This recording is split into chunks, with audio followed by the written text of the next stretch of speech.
السلام علیکم۔ آج ہر تیسرے بندے کو دیکھتے ہیں تو سننے میں آتا ہے جی یورک ایسڈ ہو گیا ہے، کسی کے پاؤں سوجے ہوئے ہیں، کسی کا منہ سوج جاتا ہے، ہاتھ سوج جاتے ہیں، پتہ نہیں چلتا اور وہ ٹھیک بھی نہیں ہوتا۔ غذائیں بھی تو ہم ایسی کھا رہے ہیں کہ جس کے ساتھ یہ تکلیف ہوتی ہے، اکثر پاؤں سوج جاتے ہیں، ہاتھ سوج جاتے ہیں۔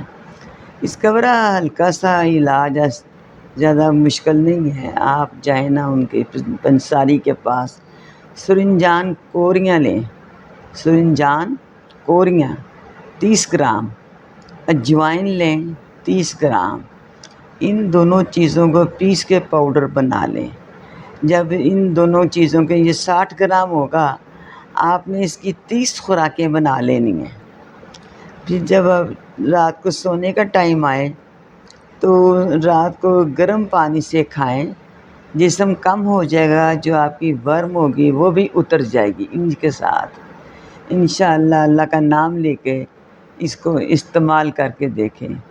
آپ ذرا تھوڑی سی کم لے کے استعمال کر کے دیکھیں تاکہ آپ کو سوٹ کر جائے، پھر آپ پوری خوراک لیں۔ پہلے آپ آدھی پوری لے کے دیکھیں۔